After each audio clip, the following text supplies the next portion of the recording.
বিসমিল্লাহির রহমানির রহিম। আমার ফেসবুকের সকল বন্ধু শিক্ষার্থী সকলের প্রতি রইল আমার সালাম। আসসালামু আলাইকুম। তো আমি আজকে একটি গুরুত্বপূর্ণ অঙ্কের সমাধান দেব।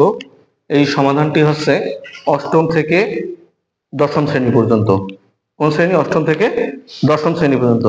তো আমি আমার ভিডিও এর আগে বলছিলাম যে যারা 2026 সালের পরীক্ষার্থী আছো তাদের জন্য এই পরিসংখ্যান থেকে 26 থেকে 27 মার্ক আসবে। তার মানে কি, এটা হচ্ছে একটা গুরুত্বপূর্ণ, অর্থাৎ সব থেকে তোমাদের জন্য যারা 26 সালে পরীক্ষা দিবে তাদের জন্য একটা গুরুত্বপূর্ণ অধ্যায়।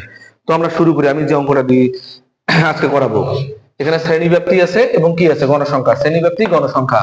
তো শ্রেণী ব্যাপ্তি আছে 41 থেকে 50, 51 থেকে 60, 61 থেকে 70, 71 থেকে 80, 81 থেকে 90, 91 থেকে কত? 100। তাহলে আবারও বলতেছি, 41 থেকে 50, 51 থেকে 60, 61 থেকে 70, 71 থেকে 80, 81 থেকে 90, 91 থেকে 100। তো গণসংখ্যা দেওয়া আছে 4, 7, 9, 18, 7, 5। কত? 4, 7, 9, 18, 7, 5। তো আমাদের যে সমাধানটা করতে বলছে সেটা হচ্ছে গাণিতিক গড় নির্ণয় করতে বলছি। তো আমি এই অঙ্কটা এর আগেও দিয়েছিলাম। এটা করার একমাত্র কারণ হচ্ছে যে আমার স্কুলের স্টুডেন্ট আমাকে এই অঙ্কটার ব্যাপারে অনেকবার বলেছে। তো আমি তাদের জন্যই মূলত এই সমাধানটা দিচ্ছি। তো আশা করবো যে তোমরা অবশ্যই ভিডিওটা মনোযোগ সহকারে আমার দেখবা। তো দেখো কিভাবে আমরা সমাধান করব গাণিতিক গড়। তো সমাধানে লিখছি গাণিতিক গড়ের সারণী। কি লিখছি? গাণিতিক গড়ের সারণী। তো গাণিতিক গড়ে আমি বলছিলাম যে সারণী হতে গড় আর গাণিতিক গড় একই জিনিস। এখানে বলে নাই যে সংক্ষিপ্ত পদ্ধতিতে গড় নির্ণয় করো, প্রশ্নে কিন্তু বলা নাই। বলা আছে কোন জায়গায় বলা আছে সংক্ষিপ্ত পদ্ধতিতে গড় নির্ণয় করো? না, এখানে গাণিতিক গড় আর সারণী হতে গড় একই জিনিস। গাণিতিক গড়, সারণী হতে গড় একই জিনিস। তো আমি বলছিলাম সারণী হতে গড় নির্ণয় করতে বললে কলাম হবে মোট 4টা। কয়টা কলাম হবে? 4টা। সে 4টা কি কি? একটা শ্রেণী ব্যাপ্তি, গণসংখ্যা, মধ্যমান আর মধ্যমান গুণন গণসংখ্যা। তাহলে আবার বলতেছি, শ্রেণী ব্যাপ্তি, গণসংখ্যা, মধ্যমান, মধ্যমান গুণন গণসংখ্যা। তাহলে 4টা হবে, মনে রাখবি। তাহলে একটা হচ্ছে কি যে সারণী হতে গড় আর গাণিতিক গড় একই জিনিস কিন্তু, ঠিক আছে? তাহলে দেখো শ্রেণী ব্যাপ্তি, গণসংখ্যা, মধ্যমান, মধ্যমান গুণন কি? গণসংখ্যা। তো শ্রেণী ব্যাপ্তি 41 থেকে 50, 51 থেকে 60, 100 থেকে 70, 71 থেকে 80, 81 থেকে 90, 91 থেকে 100। যা আছে আমি বসাইলাম। 41 থেকে 50, 51 থেকে 60, 61 থেকে 70, তারপর কত আছে? 71 থেকে 80, 81 থেকে 90, 91 থেকে 100। অর্থাৎ শ্রেণী ব্যাপ্তিগুলো আমাদের উপরে যেগুলো আছে আমি এই লাইনে বসাই দিলাম। এরপরে আমাদের গণসংখ্যা, গণসংখ্যার ঘর লিখছি। গণসংখ্যা প্রথমে 4 আছে, 4 দিলাম। 7 আছে, 7, 9, 9 বসাইলাম। 18 আছে, 18 বসাই দিলাম। 7 আছে, 7 বসাই দিলাম। 5, 5 বসাই দিলাম। এখন যে কাজ হচ্ছে গণসংখ্যাগুলোকে তোমাকে এখানে যোগ করে বসাইতে হবে। অর্থাৎ নাম্বার অফ স্টুডেন্ট, গণসংখ্যাকে প্রকাশ করা হয় নাম্বার অফ স্টুডেন্ট অর্থাৎ ছাত্র সংখ্যা এন দ্বারা। কি দ্বারা প্রকাশ করা হবে? এন দ্বারা। তাহলে এন সমান আমরা টোটাল এগুলা যোগ করবো। এইগুলা যোগ করে আমরা টোটাল পাইছি কত? 50 জন। কতজন স্টুডেন্ট? 50 জন। তো এবারে আসো গণসংখ্যাকে প্রকাশ করে এফ আই দ্বারা। কি দ্বারা? এফ আই দ্বারা। ও এবার আসে মধ্যমান, মধ্যমানকে প্রকাশ করে এক্স আই দ্বারা। তো মধ্যমানটা আমরা কিভাবে বের করব? একদম সহজ জিনিস। প্রথম শ্রেণী সীমাটা, অর্থাৎ প্রথমে যে শ্রেণী সীমাটা দেওয়া আছে 41 থেকে কত? 50, এই শ্রেণী সীমাটা যোগ করবা। 41 যোগ 50 ভাগ দিবা 2 দ্বারা। তো এই সংখ্যাটার যোগফলকে যদি তুমি 2 দ্বারা ভাগ দাও তাহলে তোমার বের হবে 45 দশমিক কত? 5। কত বের হবে? 45.5। তো প্রথম যে, অর্থাৎ প্রথম শ্রেণীব্যাপ্তির, অর্থাৎ প্রথম যে শ্রেণী সীমাটা আছে সেটা যোগ করে 2 দ্বারা ভাগ দিবা। তাহলে দেখো আমি এই প্রথমটা 41 আর 50 যোগ করে 2 দ্বারা ভাগ দিয়েছি, আমি পাইছি কত? 45.5। তো এর পরের গুলো এইভাবে যোগ করে ভাগ দেওয়া যাবে, কিন্তু আমরা আর যোগ করব না। এখন আমরা কিভাবে করব? যে আমাদের ব্যবধান দেখবো, আমাদের এখানে কত করে ব্যবধান, প্রত্যেকটারই ব্যবধান কত করে? 10 করে। প্রত্যেকটারই ব্যবধান কত করে? 10 করে। এখানে 10, এখানে 10। দেখো 81 থেকে 90 10, 91 থেকে 110, অর্থাৎ প্রত্যেকটারই ব্যবধান 10। এই জন্য আমরা প্রথমটা বের করার পর নিচ পাশে 10 করে বাড়াই দেবো প্রত্যেকটা ঘরে। কত করে বাড়াই দেবো? 10 করে। তাহলে 45.5, 55.5, 65.5, 75.5, 85.5, 95.5। তার মানে কি আমি কিন্তু একটা বের করছি, তারপর বাকিগুলা যদি 5 করে ব্যবধান হতো 5 করে বাড়িয়ে দিতাম, 2 করে ব্যবধান হলে 2 করে বাড়াইতাম। যত করে ব্যবধান হবে নিচ পাশে তত করে বাড়াই দিবা। এখন আমি এখানে লিখছি summation F I X I. তো এটা কিন্তু গুণ আকারে আছে, অর্থাৎ সামেশন এখানে আছে এফ আই কি আছে? X I. তো এফ আই এক্স আই টা কি আকারে আছে? গুণ আকারে। তো এই এফ আই আর এক্স আই এই দুটার গুণ করে এখানে আমরা বসাই দেবো। ঠিক আছে। তো 4 সঙ্গে 45.5 যদি গুণ করো 182 হবে।